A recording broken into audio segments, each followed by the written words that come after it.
ya con nuestra próxima entrevista. Así es, Juli, vamos a saludar, ¿no? En este caso a Paula Arauz, quien es estudiante, ¿no?, de Historia y es consejera estudiantil, justamente para analizar, ¿no?, todo este contexto, esta situación en donde frente al desfinanciamiento afecta a toda la comunidad universitaria, ¿no? No solamente algunos sectores, por eso se han unido todos los actores que pertenecen a la universidad en reclamo, ¿no?, de este desfinanciamiento. ¿Cómo estás, Paula? Bienvenida. ¿Qué tal? Buen día. Por invitarme. Gracias, Paula, por venir. Bueno, y analizar un poco esto, ¿no? La importancia de la universidad pública y gratuita, ¿no?, en Argentina, y lo que le ha entregado, ¿no?, las universidades al país y al mundo, sobre todo. Sí, totalmente. Yo creo que es eso que un poco lo venían diciendo también hace un ratito, ¿no? Como hoy es un día muy particular, creo que independientemente de cómo eso nos afecte en nuestra vida personal e individual, todo el mundo está hablando de lo que está pasando hoy con las universidades. Creo que también en función de eso hay mucha desinformación incluso bueno, cuál es el verdadero conflicto. Yo creo que lo que hoy se ha puesto sobre la mesa es algo que en realidad, obvio que viene pasando hace mucho tiempo y que tiene que ver con el presupuesto, ¿no?, que el Estado y que el gobierno nacional destina a las universidades nacionales.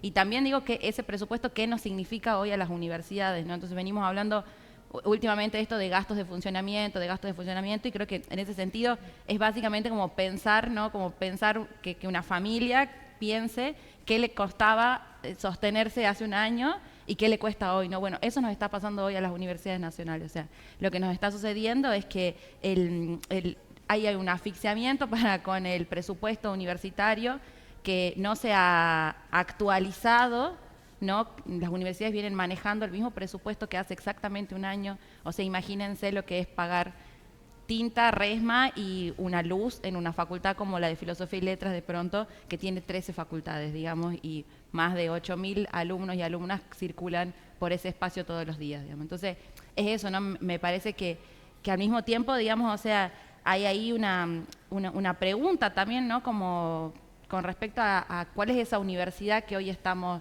Primero, cuál es la universidad que tenemos, ¿no? Y cuál es la universidad que estamos defendiendo también en algún punto, porque creo que lo que nos está pasando al estamento estudiantil y al resto de los estamentos, al docente, al no docente, que hoy estamos en unidad, ¿no? Saliendo a la calle para reclamar por nuestra universidad.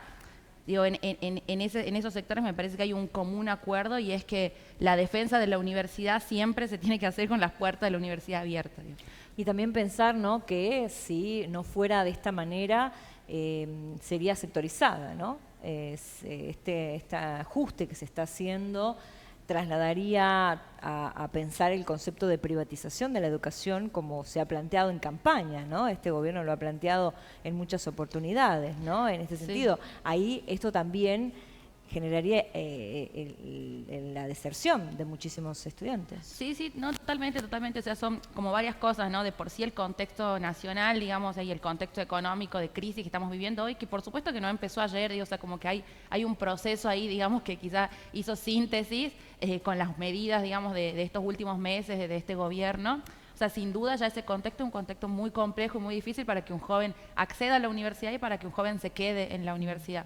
También partiendo del hecho de que hoy el sujeto estudiantil no es 100% estudiantil, sino que en realidad, digo, vamos hacia que el sujeto estudiantil sea principalmente un sujeto trabajador, ¿no? Justo por la misma situación de crisis también y por cómo ha cambiado el mundo laboral en ese sentido. Y lo que vos decís a mí me parece que es clave y es central, porque esa creo que es la gran preocupación, ¿no? Como el desfinanciamiento de hoy efectivamente implica de acá a un tiempo la privatización de las universidades, digamos. Y ahí justo creo que es el sector estudiantil y es nuestro estamento el primero que paga los platos rotos, por así decirlo, ¿no? O por donde de pronto se intenta salir de esa situación. Y con esto me refiero a que empiezan a aparecer cosas que ya conocemos, digo, que ya han pasado en nuestro país. Digo, esto no es un proceso nuevo, en los 90 ha pasado más o menos lo mismo, ¿no? Se pone en discusión primero la calidad de la universidad, si sirve o si no sirve, para justamente después justificar, ¿no?, esa privatización, que por supuesto que no es que no es que mañana va a venir un empresario que se va a hacer dueño de la universidad y de pronto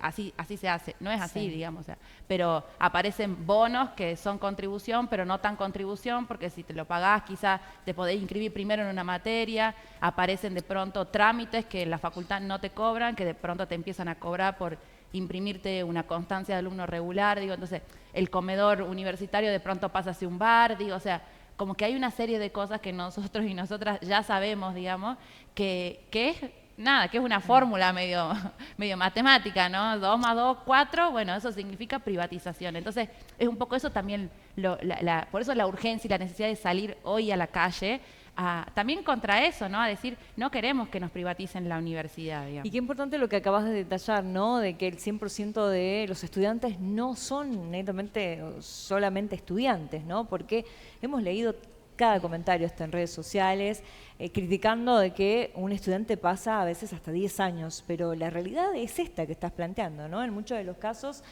de hecho, la universidad le da la posibilidad al estudiante de poder contar con ciertos horarios para poder hacer las dos cosas, ¿no? Poder trabajar y poder estudiar y seguir formándose, ¿no? En este sentido, porque bueno, hoy más allá de que la universidad es pública y gratuita, también significa un costo, ¿no? También hay un costo extra, más allá de la realidad que uno pueda tener en su hogar, si es parte de una familia, si tiene que aportar. Bueno, son muchos los ítems, pero es fundamental marcar esta diferencia, ¿no? No, sí, total. Y eso yo justo lo escuchaba ayer al vocero presidencial a la mañana, digamos, que daba como esos partes matutinos que hace y como que justo hablando de la cuestión de la universidad y decía esto, ¿no? Como del problema edilicio que hay en la universidad, de, no sé, de esto de que los estudiantes no se egresan. Eso es una realidad, o sea, eso nosotros lo sabemos, digo, incluso lo venimos trabajando hace muchísimo y es cierto que hay carreras que lamentablemente un plan de estudio te dice que duran 5 y son más de 5 años, digamos.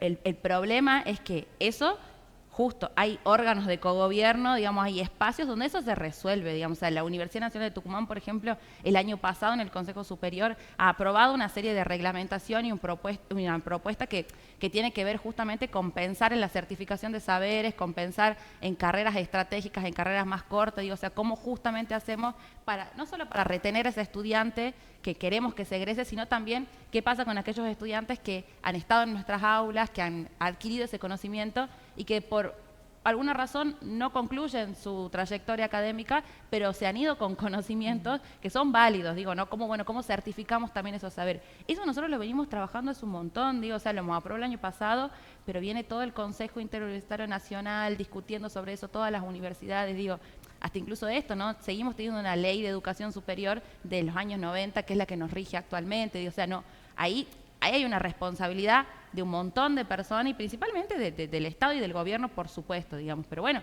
eso que nos vienen a decir sobre cómo están las universidades no es nuevo para nosotros, porque somos nosotros y nosotras los que estamos, y principalmente los estudiantes, ¿no? Los que estamos todos los días en la universidad sabiendo que eso es así. Pero incluso con eso, con la plenísima certeza de que la única posibilidad de que podamos revertir, ¿no? Efectivamente la situación actual que tenemos en las universidades nacionales es estando dentro de las universidades, digamos. No afuera, o sea, no yendo, no vamos a ir a la universidad privada a discutir cómo queremos mejorar la universidad pública, porque, digo, parece que esa fuera como de pronto la fórmula del gobierno nacional, que yo creo que en realidad su proyecto político para con la educación pública es simplemente deslegitimarla, ¿no? Como hasta como odiarla en algún punto, y eso es terrible, o sea, discutamos, sino como cuál es su proyecto de educación, o sea, qué es lo que piensan de la educación, y bueno, y ahí va a ser distinto, pero de pronto parece como que no hay ni posibilidad de discusión sobre eso, porque no sé qué ha sucedido, en qué momento que la universidad pasó a ser la institución educativa universitaria, el enemigo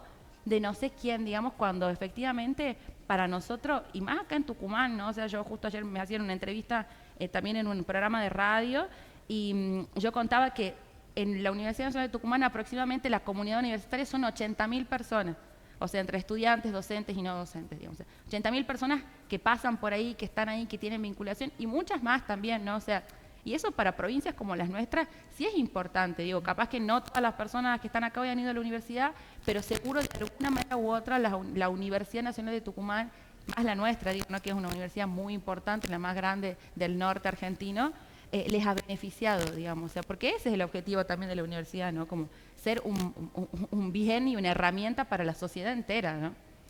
Paula, el gobierno pensó que había acordado con las universidades este aumento, ¿no? Primero un 70% del presupuesto para llegar a un 140%, liberando la segunda mitad en mayo.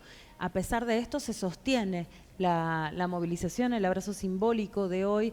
¿Por qué pensás que se sigue saliendo a la calle, a pesar de que en un contexto de ajuste todo el mundo se ajustó, salvo por supuesto alguna parte de la política que sigue aumentando sus sueldos, pero digo, ¿por qué pensás que se sostiene? Eso por una parte. Y por otra parte, ¿qué incluye el gasto de funcionamiento? Porque lo que señalan desde la universidad es que ese aumento que, entre comillas, se acordó no cubre ni los gastos de funcionamiento. Sí, o sea, la universidad y el presupuesto de la universidad en realidad se maneja como en ítems, ¿no? O sea, primero que eso sí es clave para mí es que el presupuesto universitario es una ley nacional. Es una ley que se aprueba en el Congreso, después en el Senado, o sea, es algo que se discute justo en el CIN, que es el Consejo Interuniversitario Nacional, de ahí pasa, digamos, a diputados, a Senado y se aprueba. Bueno, esa ley que forma parte del presupuesto anual, hoy no tenemos un presupuesto 2024, bueno, eso ya lo sabemos. Y uno de esos ítems en los que la universidad como gasta su presupuesto son los gastos de funcionamiento, como por ejemplo también otro ítem son los salarios, digamos. En realidad el 90% aproximadamente y quizá un poco más de todo el presupuesto universitario y casi todas las universidades nacionales se ejecuta en salario. O sea, en pagar sueldos es lo que la universidad más plata gasta de lo que llega, digamos. O sea, y de ahí queda un porcentaje de gastos de funcionamiento, que es justo esto que decía recién, ¿no? Como gasto de funcionamiento se le llama a pagar la luz, de pronto como a los recursos más materiales, digamos, que las universidades y que las facultades en realidad compran y necesitan, ¿no? Como para sobrevivir día a día. Entonces yo intentaba como bajar el ejemplo y digo esto, nosotros en Filosofía y Letras tenemos proyectores en casi todas las aulas. Bueno, si hoy se rompen esos proyectores y probablemente no se lo van a arreglar, digamos, o sea, va a haber estudiantes que antes tenían su clase con un proyector y hoy no lo van a tener, digamos, o sea, esto de qué pasa con la luz también, ¿no? O sea, como pagar la luz, o sea, ¿qué le significa hoy pagar la luz a la universidad? Porque al mismo tiempo no es solo el aumento del presupuesto o la actualización del presupuesto, sino cómo están los servicios hoy que ya no tienen más los subsidios que tenían para instituciones como la universidad, digamos. Y esto que vos me preguntás con respecto a lo del acuerdo, primero que hay que tener como, me parece que hay una diferencia. Una cosa es aumentar el presupuesto y otra cosa es recomponer el presupuesto, ¿no? En realidad, lo que vienen diciendo los rectores y las rectoras también es que este aumento que va a llegar, primero que es una recomposición, que además el gobierno ya lo había anunciado hace unos meses estuvo como, bueno, ahora como que cambió el organigrama del Ministerio de Educación, entonces hay como ya no existe el ministerio como tal, hay una secretaría y más bien la Secretaría de Políticas Universitarias es como la que se encarga siempre de las universidades. Bueno, Secretaría de Políticas Universitarias estuvo hace un par de meses acá con los rectores del NOA, anunciando esto también, ¿no? Como que iba a haber una actualización, una recomposición del presupuesto, pero en realidad solo para gastos de funcionamiento. Entonces lo que están diciendo los rectores y las rectoras de las universidades es que si el gobierno sale y dice hubo un 140% del aumento del presupuesto de las universidades, y eso solamente en realidad está destinado a gasto de funcionamiento y en realidad le significa un 7, un 10% del aumento del presupuesto total, digamos. O sea, eso por un lado, ¿no? Y por el otro yo creo que la marcha también se sostiene porque justo ha pasado algo que no pasa hace muchos años y que en buena hora yo también lo celebro, y es que hubo un acuerdo entre todos los sectores. O sea, toda esta movilización y todo lo que va a suceder, lo que está sucediendo hoy y ha sucedido estos últimos días, en realidad surge primero de una mesa que se conforma con los gremios, o sea, con las centrales gremiales más importantes de los docentes y de los estudiantes también y de los no docentes. Entonces todos esos sectores acuerdan convocar una marcha y eso se lleva al plenario del CIN, que es el Consejo Interuniversitario Nacional, donde están todos los rectores y las rectoras, que celebraban un congreso justo en el mismo momento que esto sucedía en Buenos Aires. Entonces, bueno, ahí también, digo, poniendo en común la situación de todos los rectores y las rectoras, que a mí eso sí me parece algo que hay que poder como poner sobre la mesa, ¿no? Y son los rectorados de las universidades las que se han puesto al frente de esto. Y eso no pasa siempre. Eso no pasa, la justamente, verdad. ¿no? Siempre hay como una disparidad entre algunos sectores dentro de las mismas universidades. Sí, de hecho, totalmente. se habló mucho tiempo en otras oportunidades de que los rectores estaban como hasta tibios en algunas decisiones, ¿no? Sí, sí. Por eso es destacable esto que estás manifestando. Sí, sí, y es eso, me parece, como no, porque no es verdad lo que está diciendo el gobierno nacional, digamos, y porque además justo no hubo posibilidad de acuerdo o sea, eso es lo que cuentan, ¿no? Como que en ese congreso del CIN hubo gritos, discusiones, o sea, incluso como peleas, digamos, con los funcionarios del gobierno nacional que siempre son invitados, o sea, no hay posibilidad de diálogo, digamos, eso también a mí sí me llama mucho la atención, digamos. Paula, por último, ¿no? ¿Cómo tomas las declaraciones de la ministra Patricia Bullrich, que habló de que se está intentando un conflicto social, que podrían aplicar el protocolo antipiquete, más allá de que Tucumán no adhiere, ¿no? En este caso, digo, ¿cómo está tomando el gobierno, qué intenta el gobierno nacional con estas declaraciones? Yo creo que es primero un poco esto, ¿no? Como instalar una sensación también de miedo, digamos, ¿no? Y de persecución por momentos que después justifica cuando sí hay represión, ¿no? O sea, a mí sí me preocupa y me asusta y creo que la ministra de Seguridad efectivamente no conoce qué sucede dentro de las universidades y no conoce tampoco al sujeto estudiantil y a la juventud, digo, cuando sale y se manifiesta, porque de pronto han aparecido estas iniciativas como, bueno, llevar el tubo del título, quienes son graduados, llevar un libro que represente la carrera que se estudia, o sea, lejísimo de ir a la marcha con una piedra y un palo, digamos, o sea, me parece que eso también es, ¿no? Como es instalar socialmente algo que no es real para después poder justificar efectivamente lo que hacen con nosotros cuando estamos movilizándonos en la calle. Consultarte sobre cuál es la expectativa de cara a el post-marcha multisectorial que estamos justamente charlando. ¿Qué se espera? Si se espera un aumento de presupuesto o si se espera que cambie el proyecto, qué sé yo, o presentar un proyecto de ley. Eso cortito por una parte y por otra parte recordar la convocatoria de hoy, tanto para aquellas personas que transiten por el centro o para aquellas personas que se quieran sumar. Genial, sí, yo creo que las expectativas para mí en realidad están más puestas como primero esto que decíamos, ¿no? Hacia adentro de las universidades. Yo espero que esto sea un punto de partida para que justo los distintos sectores de las universidades nos volvamos a encontrar y nos volvamos a preguntar cuál es la universidad que estamos construyendo y cuál es la universidad que estamos defendiendo. Porque también es la única posibilidad, digo, ¿no? Como en unidad y con mucho diálogo que podamos empezar a revertir algunas cosas. Yo espero también eso, ¿no? Que este sea un mensaje no solo de las universidades, sino de la sociedad entera contundente para el gobierno nacional, que pueda en algún punto recapacitar y convocar al diálogo a los sectores que tienen que convocar al diálogo, porque eso me parece que también es un problema clave, digamos, de estos últimos meses. No se está convocando al diálogo a quienes se tienen que convocar y a quienes saben efectivamente de esto, ¿no? Que son los rectores y las rectoras de las universidades, los secretarios generales de los gremios no docentes, los gremios docentes. Y con respecto a la convocatoria, la jornada de hoy arranca a las 5 en el rectorado, que es Ayacucho 491, si no me equivoco. Hay un abrazo simbólico a la universidad, porque además vamos a tener una pequeña sesión de Consejo Superior, que justo nos coincide el día de hoy. Se va a aprobar un comunicado que venimos trabajando, un pronunciamiento sobre la situación, y se lo va a leer ahí, en el abrazo simbólico. Y después del abrazo simbólico parte la marcha desde ahí, desde el rectorado, hacia Plaza Independencia. 17:30 entonces allí en el 17:30, exactamente, sí. Gracias, Paula, por toda la información y, bueno, por lo que nos contaste hoy. No, gracias a ustedes.